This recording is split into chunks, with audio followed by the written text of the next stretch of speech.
Today I thought I'd give you a basic tomato soup just with leftovers what I've got in my kitchen. I found some old bacon bits, got some old satsumas, bit of swede, bit of fennel, some carrots, old carrots, chopped tomatoes I found in the kitchen, a couple of herbs, tomato puree, and I've got some fresh herbs out of the garden. I've got a bay leaf, a bit of thyme, a bit of rosemary which is flowering at the moment, and some sage, fennel, onion.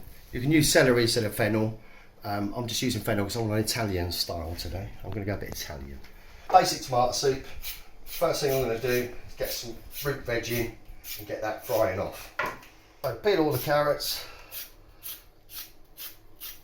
I'm just going to use them. Peel the swede. Don't want all that swede. I'm just going to use probably about half of that. That'll do it.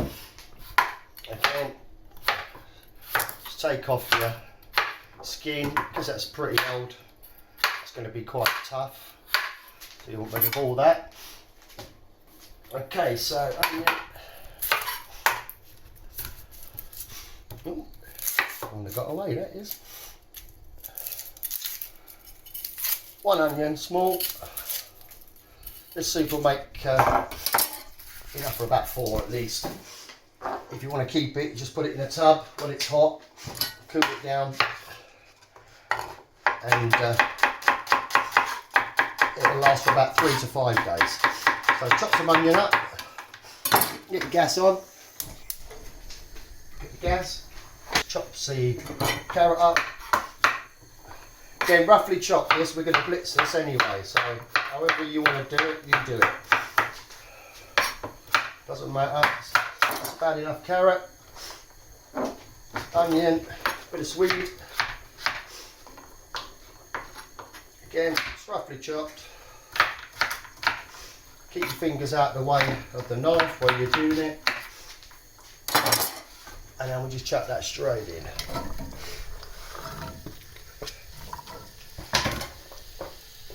So that's our root veg. That takes longest to cook. So we do that first, and we're going to put some brown on it. Now I'm just going to chop up this bacon. This is optional. It's more for flavour than anything else. This is just how I like mine. In with the bacon. Hear that starting to sizzle up now. That's on a high heat. And a half bit of fennel. Using celery, I mean this is the same family, but this has got a lovely aniseedy taste to it. So what I'm going to do is just take this outer layer off. Just that outer leaf. You use about the same amount of celery if you're doing it with celery. And I'm just going to chop it up.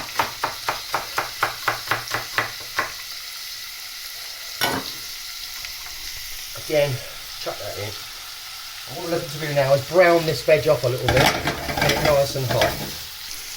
While that's frying, a little bit of Worcester sauce in. I had some left over. It's all good. It's a depth of flavour for the sauce, that is.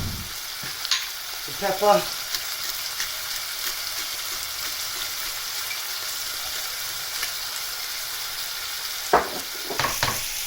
There we go. Yeah, a bit of thyme. A little bit of sage. A little bit of rosemary. Sage. In goes the bay leaf. Knock the sweat off now. So all I'm going to do now is just fry this off on a high heat and start to get some colour on it. That's going to take about 5 minutes. I've now got the veg. I've done this on a really high heat. You see how long it took, and then you've got some colour to it now. You can see the onion's gone opaque. You've got some nice colour coming up there. Don't worry if there's a couple of little burny bits. This is flavour. This is caramelisation. Us chefs, we don't burn things, we caramelise them. So you've got your veg, all your root veg is in there now. Simple thing to do. Chuck a tin of tomatoes. If you've got some really old tomatoes that are overripe and you're going to throw away, chuck them in. But don't use fresh tomatoes because they're not sweet enough. They're quite acidy. So if you're doing a tomato-based sauce, the best thing to use is plum tomatoes, chopped tomatoes.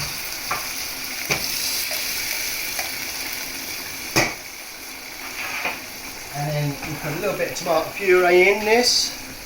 This again just gives a depth of flavour. Now, secret ingredient. You're putting tomatoes in stuff, especially fresh tomatoes, and you're putting tomato puree in, little pinch of sugar. Just a pinch. That's all it needs. And that just takes the edge off of it. So now just put my herbs in. That's all my fresh herbs. If you want to use dried herbs, you can. I'm doing an Italian. This is Italian soup. If I was going to make a basic tomato soup, I'd stop there. I'm going to finish it off Italian style, so I've got all my herbs, a bit of basil in there. I've already got oregano, thyme, sage and rosemary in there with that bay leaf. Another secret ingredient. You can use either half a glass of orange juice, just normal fresh orange juice, or do what I'm doing. I've got some old satsumas and I'm just pulping those. Again, this just adds a lovely sweetness and a tang to it that you will not believe. Absolutely beautiful. Final ingredient, a Knorr vegetable bouillon stock cube.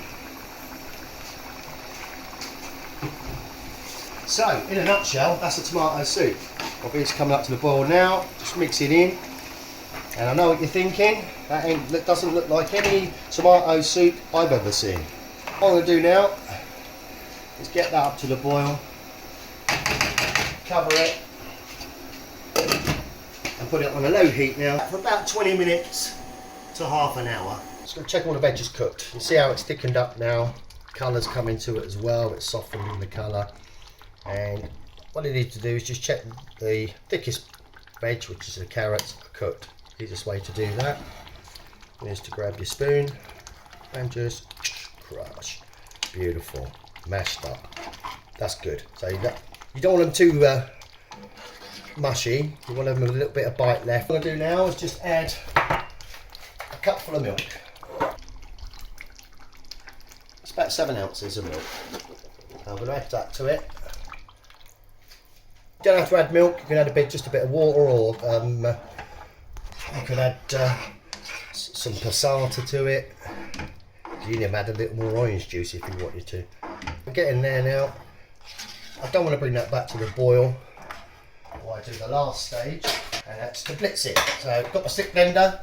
If you haven't got one of these, use the liquidizer or the smoothing machine. And then I'm just going to blitz it. When you blitz in, just make sure you don't splash it everywhere, because the missus will kill you. So I've really finished blitzing. You can see how thick it's gone. Look at that, it's beautiful. Starting to look like a soup. What I'm going to do with that now is add some boiling water to it and let it down. Pour some water out the kettle. Just add in your water until it reaches the right consistency for your soup. You can pass this through a sieve and take out all the bits in there, but that's where all the vitamins or the fibre is, so you want to keep all that in. So that's your basic tomato soup recipe. All you do with that is bring it back to the boil to serve it. I won't do that now because it's hot enough, trust me. Into my bowl, I've got some double cream for me. Bit of creme fraiche is nice, and a little bit of rosemary on top. And voila, one tomato soup.